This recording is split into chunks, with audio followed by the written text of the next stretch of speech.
अयि सबल मुरारे पाणि जानु प्रजारेः किम् अभि भवनभागान् भूषयन्तौ भवन्तौ। अयि सबल मुरारे पाणि जानु प्रजारे किमपि भवनभागान् भूषयन्तौ भवन्तौ।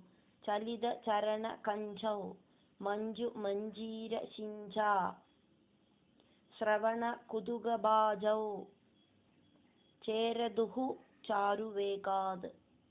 चलित चरण कञ्चौ मञ्जु मञ्जीरसिञ्चा श्रवण कुतुकबाजौ चेरदुः चारुवेगात्। चेरदोश्चारुवेगात्। अयि सबल मुरारे पाणि जानु प्रजारे किमपि भवनभागान् भूषयन्तौ भवन्तौ। चलित चरण कञ्चौ मञ्जु मञ्जीरसिञ्चा श्रवण कुतुकबाजौ चेरदोश्चारुवेगात्। मृदु मृदु विहसन्तौ उन्मिषद् दन्तवन्तौ वदन पतित केशौ दृश्य पादाब्जदेशौ। मृदु मृदु विहसन्तौ उन्मिषद् दन्तवन्तौ वदन पतित केशौ दृश्य पादाब्जदेशौ। भुजगलित करान्त व्यालगत्कङ्कणाङ्गौ मदिम् अहरदम् उच्चैः पश्यतां विश्वनॄणाम्। भुजगलित करान्त व्यालगत्कङ्कणाङ्गौ मदिमहरदमुच्चैः पश्यतां विश्वनॄणाम्। मृदु मृदु विहसन्तौ उन्मिषद् दन्तवन्तौ वदन पतित केशौ दृश्य पादाब्जदेशौ। भुजगलित करान्त व्यालगत्कङ्कणाङ्गौ मदिम् अहरदमुच्चैः पश्यतां विश्वनॄणाम्।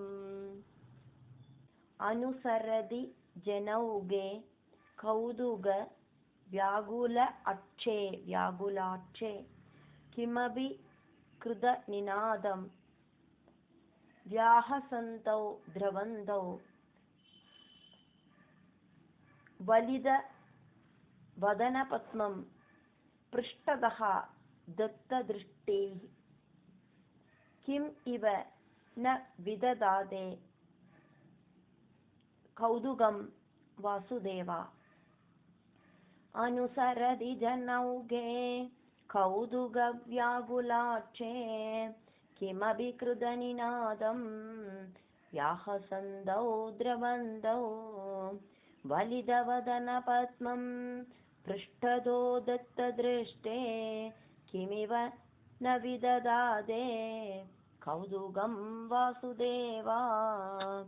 द्रुतगतिषु पतन्तौ उत्थितौ लिप्तपङ्कौ दिवि मुनिभिः अभङ्गैः सस्मितं वन्द्यमानौ। द्रुतगतिषु पतन्तौ उत्थितौ लिप्तपङ्कौ दिवि मुनिभिः अभङ्गैः सस्मितं वन्द्यमानौ। द्रुतम् अध जननीभ्यां सानुकम्पं गृहीतौ मुहुः अपि परिरब्धौ द्राक्युवां चुम्बितौ च। द्रुतमध जननीभ्यां सानुकम्पं गृहीतौ मुहुः अपि परिरब्धौ द्राक्युवां चुम्बितौ च। द्रुतगतिषु पतन्तौ उत्थितौ लिप्तपङ्कौ दिवि मुनिभिः अभङ्गैः सस्मितं वन्द्यमानौ। द्रुतमथ जननीभ्यां सानुकम्पं गृहीतौ मुहुः अपि परिरब्धौ द्राक्युवां चुम्बितौ च। स्नुत कुजबरम् अङ्के धारयन्ती भवन्तं तरलमदि यशोदा स्तन्यदा धन्यधन्या स्नुदकुजबरमङ्के धारयन्ती भवन्तं तरलमदि यशोदा स्तन्यदा धन्यधन्या कपट पशुभ मध्ये मुग्धहास अङ्कुरं ते कपट पशुभ मध्ये मुग्धहासाङ्कुरं ते दशन मुकुलहृद्यं वीक्ष्य वक्त्रं जहर्ष स्नुदकुजबरमङ्के धारयन्ती भवन्तं तरलमदि यशोदा स्तन्यदा धन्यधन्या कपट पशुभ मध्ये मुग्धहासाङ्कुरं ते दशन मुकुलहृद्यं वीक्ष्य वक्त्रं जहर्ष तदनु चरणचारी धारगैः सागम् आराद निलयददिषु घेलन् बालचापल्यशाली तदनु चरणचारे धारगैः सागमाराद निलयददिषु घेलन् बालचापल्यशाली भवनशुकविलाळान् वल्सगाञ्च अनुधावन् भवनशुकविलाळान् वल्सगांश्चानुधावन् कथमपि कृतहासैः गोपगैः वारिदः अभूः कथमपि कृतहासैः गोपगैः वारिदो भो तदनु चरणचारे धारगैः सागमाराद निलयददिषु घेलन् बालचापल्यशाली भवनशुकविलाळान् वल्सगांश्चानुधावन् कथमपि कृतहासैः गोपगैः वारिदो भो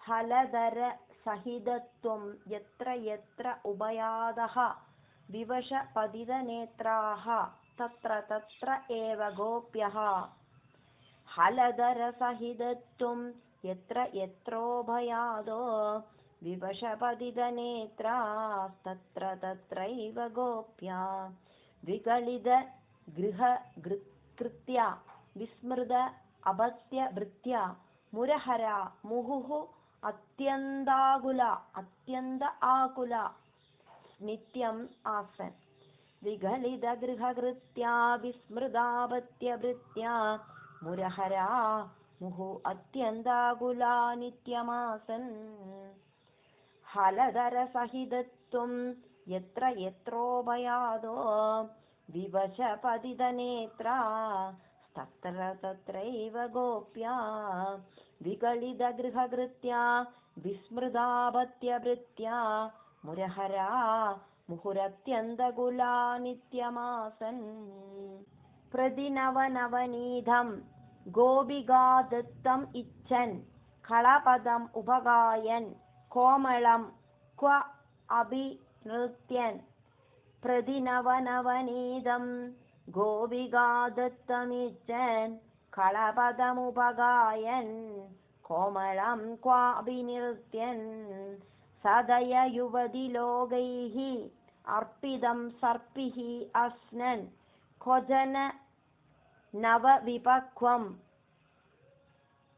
दुग्धम् अपि आबिभत्वं सदय युवति लोकैः अर्पितं सर्पि अस्नन् क्वचन नवविपक्वं दुग्धमप्याबिभस्त्वं प्रतिनवनवनीतं गोपिकादत्तमिच्छन् कलपदमुपगायन् कोमलं क्वाभिनृत्यन् सदय युवति लोकैः अर्पितं सर्पि अस्नन् क्वचन नवविभक्वं दुग्धमप्याबिभत्वं मम गलु बलिगेः याजनं जातम् आस्ताम् इह पुनः अबलानाम् अग्रदः न एव कुर्वे मम खलु बलिगेहे याजनं जातमास्ताम्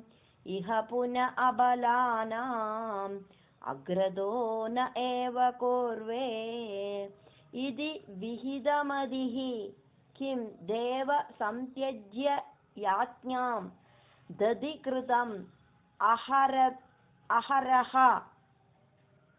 त्वं चारुणा चोरणेन इति विहितमदि किं देव संत्यज्य याज्ञां दधि कृतमहरत्वं चारुणा चोरणेन मम खलु बलिगेः याजनं जातमास्ताम् इह पुनः अबलानाम् अग्रदो न एव कुर्वे इति विहितमदि किं देव संत्यज्य याज्ञां दधि कृतम् अहरत्वं चारुणा चोरणेन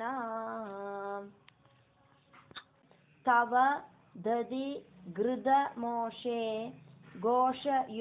घोषयोषाजनानाम् अभजद हृदि रोषः न अवकाशं न शोकः तव दधि घृतमोषे घोषयोषाजनानाम् अभजद हृदि रोषो न अवकाशं न शोकः हृदयम् अभिमुषित्वा हर्षसिन्धौ न्यताः त्वं सह मम शमय रोगान् वादगेहादिनादा हृदयमभिमुषित्वा हर्षसिन्धौ न्यतास्त्वं स मम शमय रोगान् वादगेहादिनादा तव दधि घृतमोषे घोषयोषाजनानाम् अभजद हृदि रोषो न अवकाशं न शोकः हृदयमभिमुषित्वा हर्षसिन्धौ न्यतास्त्वं स मम शमय रोगान् वादगेहादिनादा